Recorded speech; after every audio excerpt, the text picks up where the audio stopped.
This review is for all 3 volumes of the SKYRIM library, and just before we get into the actual contents of the book, I really just want to take a moment to appreciate the wonderful design and actual feel of these books.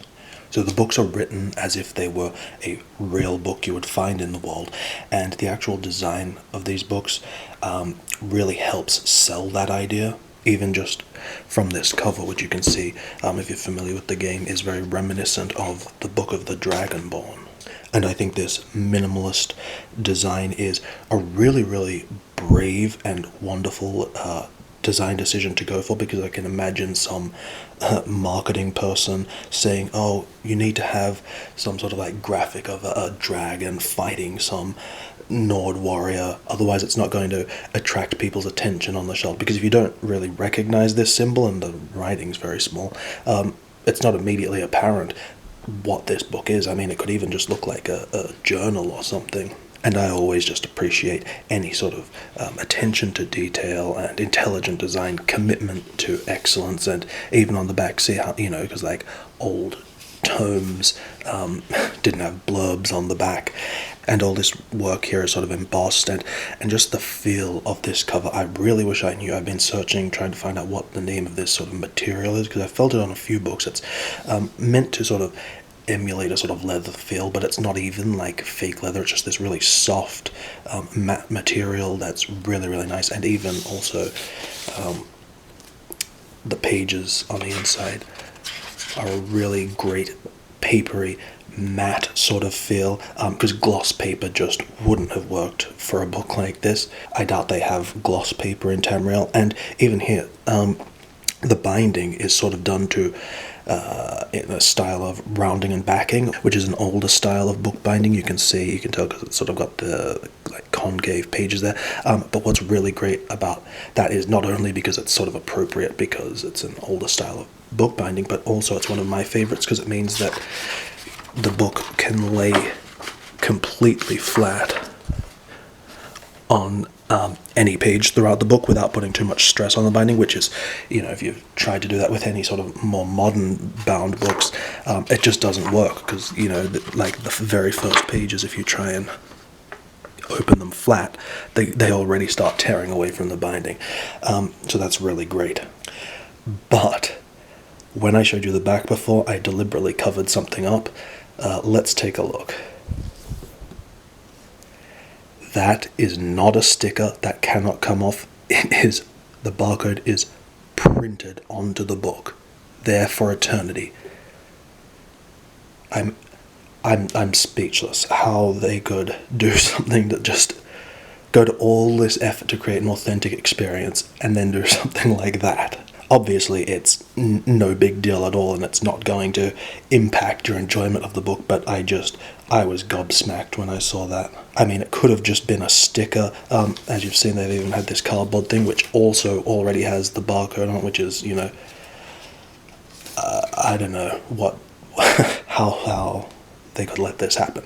But anyway, let's get into the actual book itself. So the actual contents of this book are also in keeping with this idea that this is an actual non-fiction book you would find in the world of Tamriel. And this is actually an approach that most games or franchises, whatever, use for their world books, having the book written by a fictitious character who lives in the world, presenting the information as fact. But I think this Elder Scrolls series is by far the most unique in its approach and really stands out amongst these kind of lore books. So if you played Skyrim or the Elder Scrolls Online, I'm sure you recall that there are dozens and dozens of books scattered throughout the land for you to read or collect. Well, this series actually takes all those texts and collects them into these books. And so if you're thinking, oh great, this is all stuff we already know from the game then, but don't pretend like you've actually read any of this stuff. You were too busy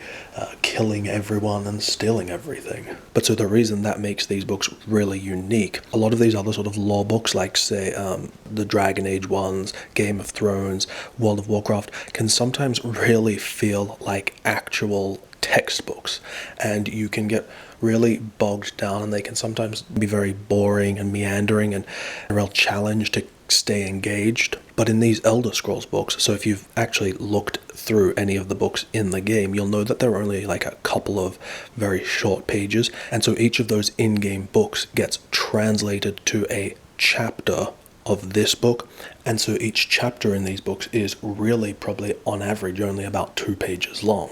And so that's really interesting because it means you never get the chance to become bored, just because of the sheer variety of text types and just how quick they are. And so you'll be reading a little piece about the history of a particular race, and then you turn the page and then suddenly you're reading about the legend of some particular hero who is completely unrelated to what you read before, and then you turn the page again and now you're reading the lyrics to certain songs, and then the next page might be the script for a play or a certain traveler's account of one of the cities in Skyrim. And then sometimes you'll get tales told in a sort of like myths and legends, fairy tale type retelling, and then other times there are like full-on 15 to 20 page prose novellas. So you're getting this really vast view of this world through all these different text types that are just sort of so fast-paced that they're sort of constantly entertaining and engaging. So I found it a lot more fun than reading a lot of the long-form and quite dry texts, historical texts found in a lot of other sort of lore books for different franchises. Now, having said that, there are also definite disadvantages to this approach. First of all, because every chapter or subject is so short, it means you're never getting any real depth. So if you're reading about something that's really interesting you, chances are you're going to turn the page and it's going to whisk you away to something completely different. Which itself leads to sort of the main disadvantage of this book, is that there is no real flow to these books. They're so erratic and constantly changing subjects, and each chapter or subject has usually nothing to do with what came before. So there has been an attempt to sort of curate these books into broad thematic sections. That's what sort of like the volume names refer to. So the first one tries to collect like historical documents, the second one is more like sociological stuff, but it doesn't really work just because of how disjointed and unrelated each of the texts are. So you will be reading about something and then turn the page and, like I've said, reading about something completely different, which is fun, but it's also so jarring and disorienting because every text is so short in its length.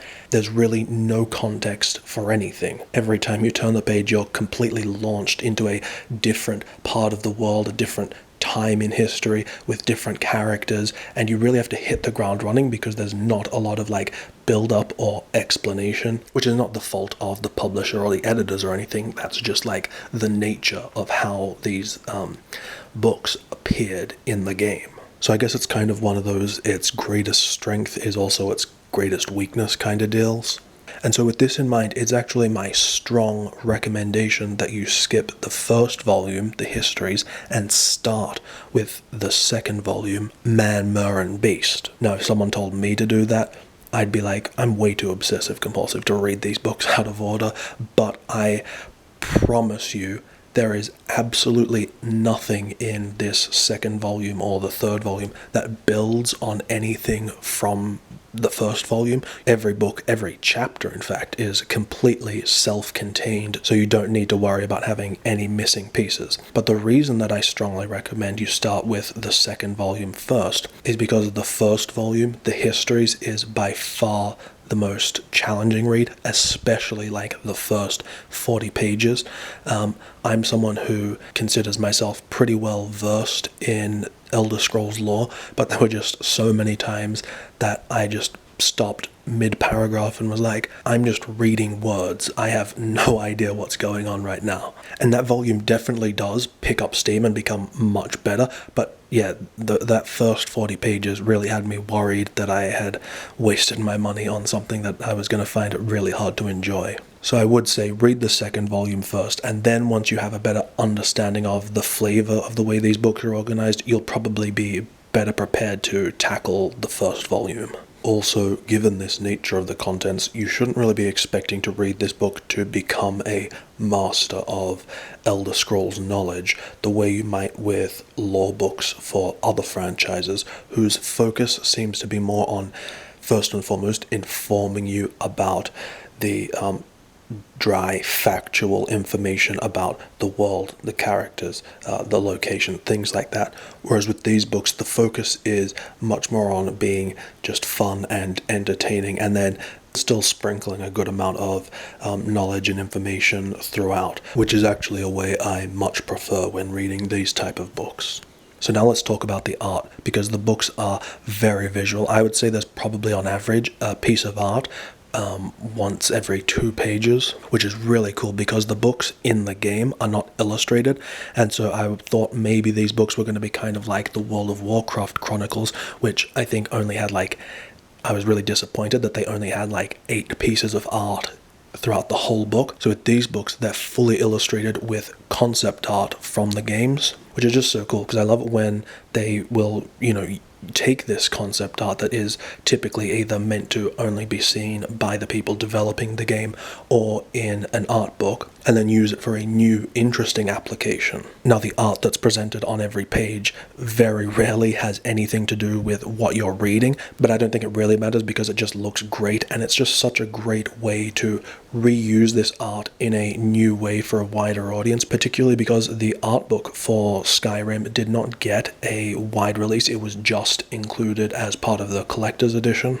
Although one weird thing with the images is that the book also includes concept art from Oblivion, which sounds really cool, but I actually found it very intrusive. There's not a whole lot of it, and when it appears, it's of such a different visual style to the Skyrim concept art and the Elder Scrolls Online concept art, that when it does appear, it seems very out of place. Not only is it of a very different style, but also a much lower quality, much more amateuristic. And even though I know it's concept art that shaped the Oblivion game, to me those pieces feel like they're for something completely different and don't really do anything to suggest the world of the Elder Scrolls in my mind. However, the worst offender for that type of art is probably the 3rd volume, The Arcane, which in my opinion is the least visually impressive of the series. And then going beyond the wonderful art, the graphic design throughout is also really, really great. And then by the time you get to the Tales of Tamriel, the art and graphic design and everything is just working so well that it's a clear sort of 10 out of 10, which is kind of funny because these books were all sort of released around the same time, which makes me think that they were sort of designed and conceived simultaneously, so there wasn't really a chance to sort of take feedback into consideration and improve upon them. But yeah, they definitely do get better, especially look better as you go through these series. I'm someone who really enjoys reading these type of lore books, even for games that I'm not familiar with, that I've never played, because often I really just enjoy the sort of fiction and world building or just the art. And so the last thing I want to address is, would I recommend these books to someone who has never played the Elder Scrolls before and is maybe just interested in using these books for, some nice fantasy fiction or nice fantasy art, or maybe as a way to get initiated into the world? Well, as awesome as I think these books are, the answer is a strong no. In terms of fantasy art, I'm just not sure there's quite enough in these books to warrant purchasing them just for the art. Now, based on this flip through, you might disagree, which is fine, but I would actually recommend trying to track down the art book for Skyrim. Like I said, it was only released as part of the collector's edition, but you can find it on its own on eBay and stuff like that. And then in terms of trying to approach these books without any prior knowledge to the world of the Elder Scrolls, I really can't see it being very enjoyable for you. These books definitely require some sort of familiarity with the world of the Elder Scrolls. So yeah, to fully enjoy and understand this book, you do need to have at least a basic prerequisite knowledge of this world. And then lastly, now that all 3 of these books have been released, you can actually buy them as part of a boxed set.